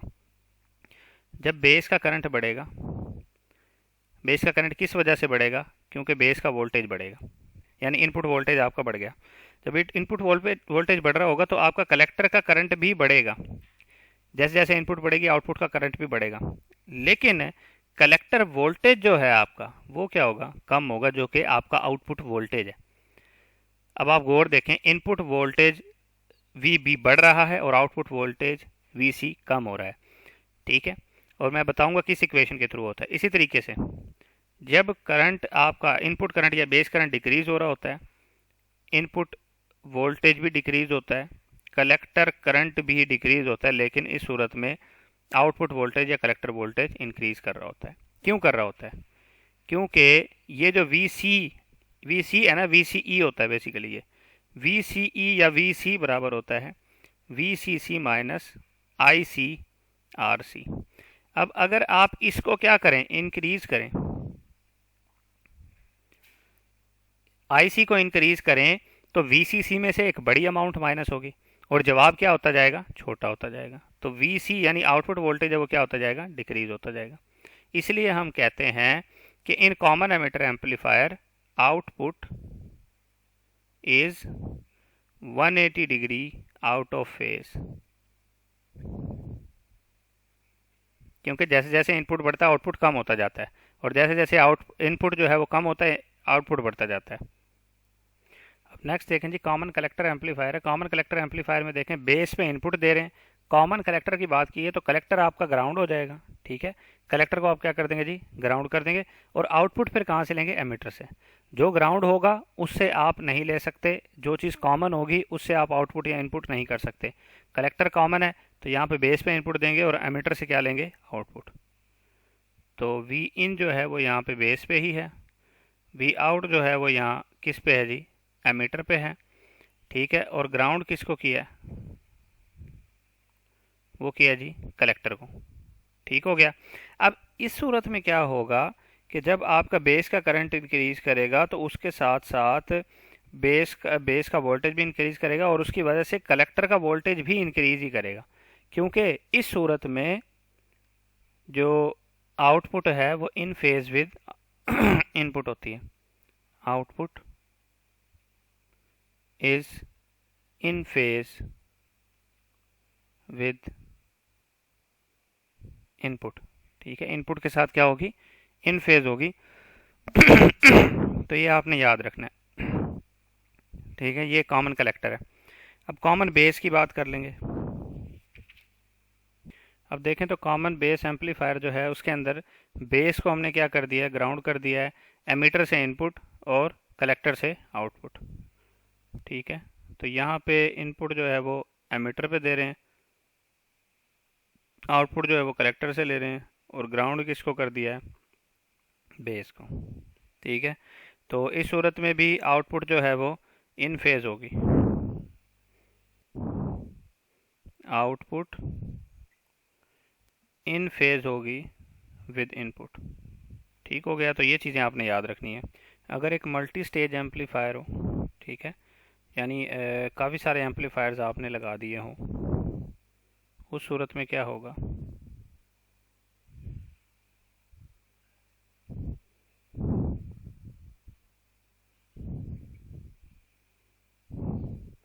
मल्टी स्टेज एम्पलीफायर के केस में क्या होगा, मतलब मिसाल के तौर पे ये VCC है,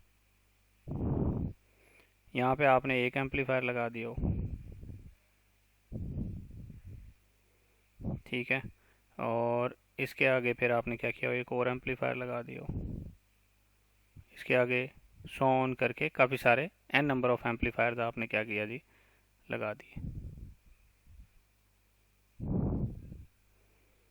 और यहाँ से क्या ले ली, आउटपुट,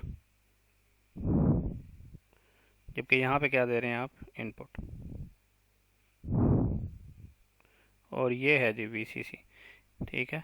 तो इस सूरत में क्या होगा, इस सूरत में अगर वोल्टेज गेन निकालना हो तो वो कितना होगा जी, इस सूरत में जो वोल्टेज गेन होगा वो बराबर होगा, अगर इसका वोल्टेज गेन हो AV1 वन है ना ये, AV2 इसका हो AVN तक हो, तो जो टोटल वोल्टेज गेन होगा AV डैश वो बराबर होगा इन तमाम वोल्टेज गेन्स के प्रोडक्ट के, AV1 AV2 so on AVN, ठीक हो गया।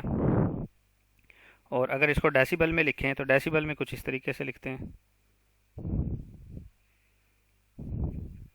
डेसिबल्स में हम लिखते हैं कि AV in decibel is equal to 20 log AV, ठीक है। ये वोल्टेज गेन है तमाम का, और इसका 20 log ले लें तो वो डेसिबल्स में निकल आएगा। तो ये चीज़ आपने याद रखनी है।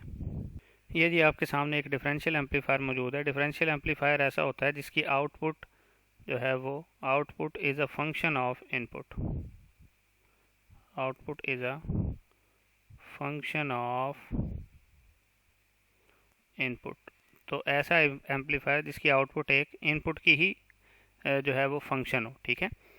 तो यहाँ पे आपने समझना है इसके दो मोड्स हैं, ठीक है। तो हम देख लेते हैं, पहले एक को ग्राउंड करें, ठीक है।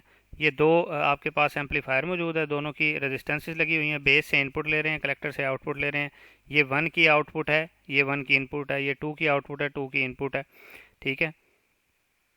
अब हम डिस्कस कर लेंगे कि अगर ऐसा हो कि हमने जो है डबल एंडेड इनपुट दी गई हो, तो डबल एंडेड के लिए क्या होगा, कंडीशन है, ज़रा देख लें।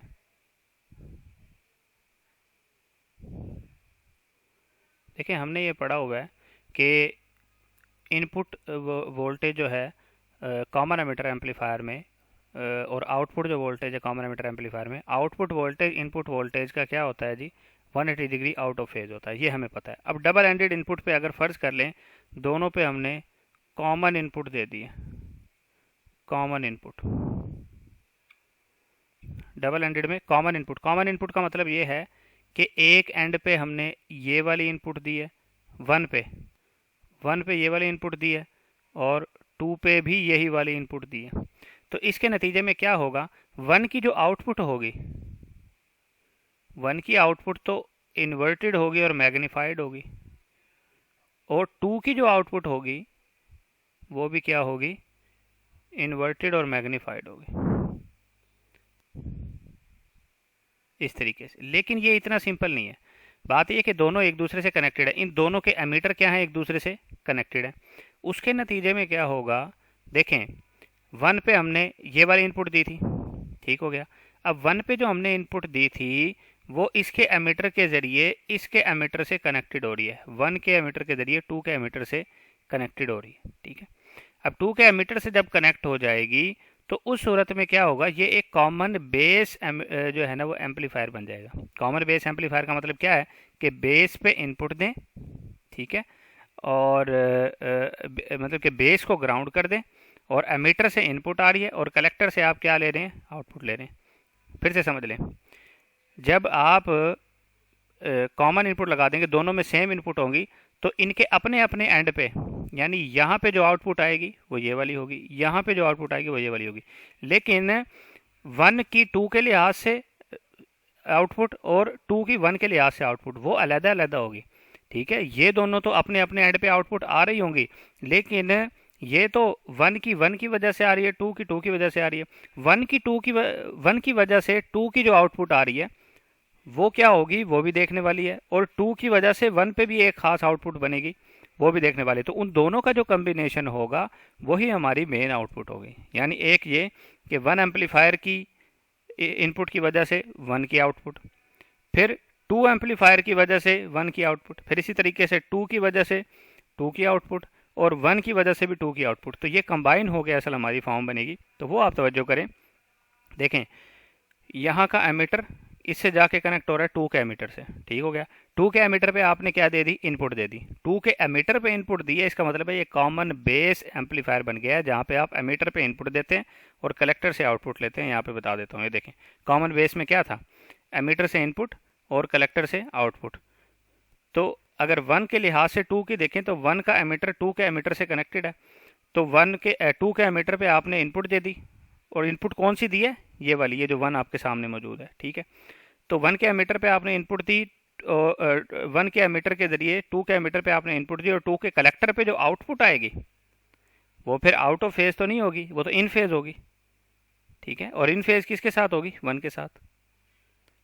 तो 1 के साथ जब इन फेज होगी तो वो मैग्नीफाइड हो जाएगी, लेकिन इन्वर्ट नहीं होगी। देखो ये वाली आउटपुट यहाँ पे आ गई है, क्योंकि कॉमन बेस बन गया था। इसी तरीके से 2 का एमीटर 1 के एमीटर के साथ कनेक्टेड है, तो 2 का जो सिग्नल आएगा 1 पे, तो ये भी 1 भी एक कॉमन बेस एम्पलीफायर बन जाएगा बाद में। तो जब 1 कॉमन बेस एम्पलीफायर बन जाएगा तो 2 की जो इनपुट आ रही होगी इसके पास, वो कॉमन बेस एम्पलीफायर जो 1 बन गया है उसके आउटपुट पे एज इट इज़ आ जाएगी, विदाउट आउट ऑफ फेज हुए, यानी इन फेज आ जाएगी। 2 की आउटपुट ये थी ना, 2 की इनपुट ये थी ना, तो एज इट इज़ यही आ जाएगी एम्पलीफाई होके, ठीक हो गया। अब अगर आप गौर करें ऊपर वाली और नीचे वाली को कॉम्बिनेशन करें तो क्रस्ट ट्रफ पे आ रहा है, ट्रफ क्रस्ट पे आ रहा है, तो ये क्या हो जाएगा, प्लेन हो जाएगा। टू वाले पे देखें क्रस्ट ट्रफ पे आ रहा है, ट्रफ क्रस्ट पे आ रहा है, तो ये भी प्लेन हो जाएगा, यानी नो आउटपुट। तो अगर आप क्या करेंगे कि कॉमन मोड कर देंगे तो आपको कोई आउटपुट नहीं मिलेगी। ठीक है जी, अब आपको बात समझ आ गई, तो इसको आपने समझते जाना है।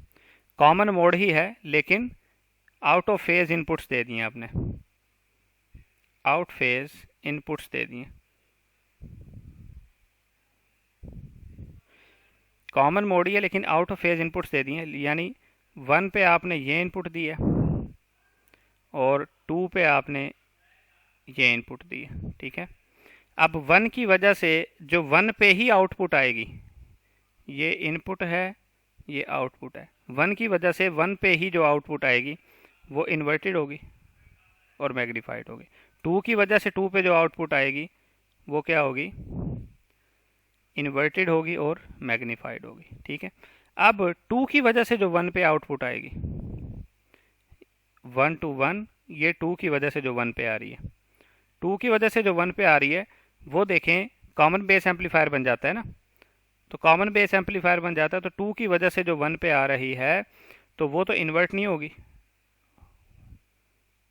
ठीक है, वो एज इट इज 2 वाली आ गई लेकिन मैग्नीफाई हो गया आगे। और 1 की वजह से 2 पे जो आ रही है, 1 की वजह से जो 2 पे आ रही है वो भी इन्वर्ट तो नहीं होगी, एज इट इज आ जाएगी, मैग्नीफाई होगी। अब अगर आप देखें तो इस वेव का भी क्रस्ट पे क्रस्ट आ रहा है, ट्रफ पे ट्रफ आ रहा है, इसका भी ट्रफ पे ट्रफ आ रहा है, क्रस्ट पे क्रस्ट आ रहा है। तो यहाँ पे आपको एक बहुत ही ज़्यादा मैग्नीफाइड सिग्नल मिलेगा, यहाँ पे आपको बहुत ही ज़्यादा मैग्नीफाइड सिग्नल मिलेगा दोनों आउटपुट्स पे, दोनों आउटपुट्स पे आपको बहुत ज़्यादा मैग्नीफाइड सिग्नल मिलेगा। तो इस सूरत में आपको फुली मैग्नीफाइड या मैक्सिमम सिग्नल मिलेगा। उस टाइम पे ज़ीरो हो गया था जब कॉमन आपने इनपुट्स दी थी। अब अगर ऐसा हो जाए कि सिंगल एंडेड इनपुट हो, एक पे इनपुट दें और दूसरे को ग्राउंड कर दें,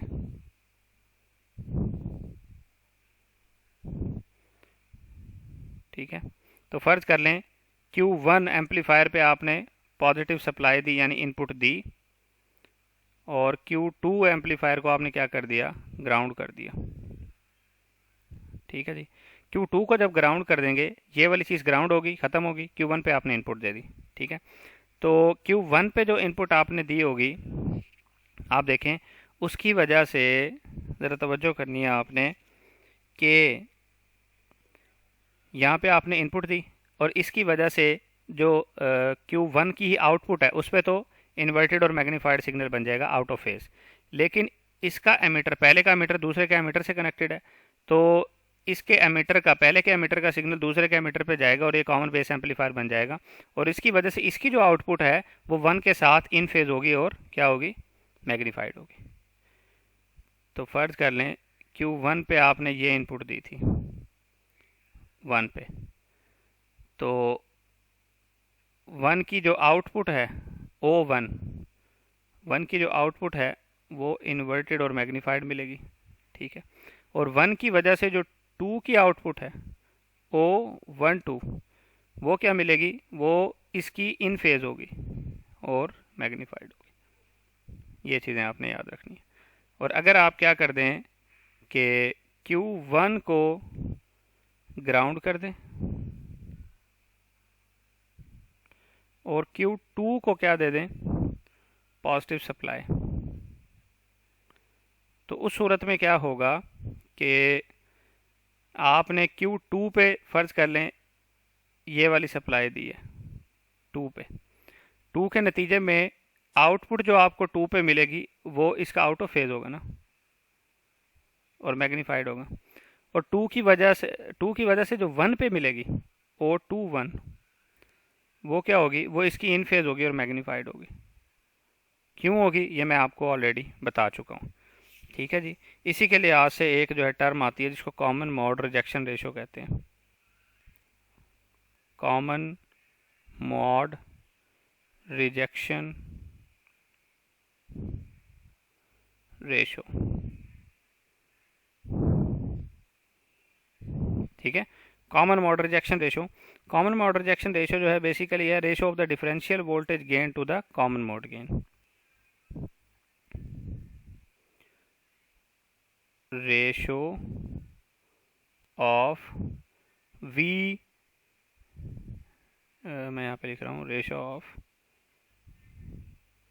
डिफरेंशियल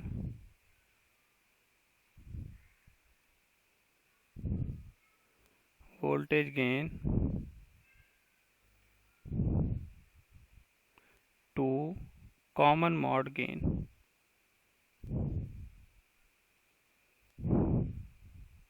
इसको कहते हैं कॉमन मॉड रिजेक्शन रेशो, और इसको हम लिख सकते हैं कैसे जी, CMRR common mode rejection ratio is equal to AVD differential voltage gain divided by ACM common mode gain. और इसी को अगर डेसिबल में लिखना है, इसी को डेसिबल में लिखना है तो कैसे लिखेंगे, CMRR in decibel is equal to 20 log AVD over ACM, differential voltage gain over common mode gain. तो ये चीज़ आपने अच्छे से याद रखनी है। नेक्स्ट वीडियो तक के लिए अल्लाह हाफिज़।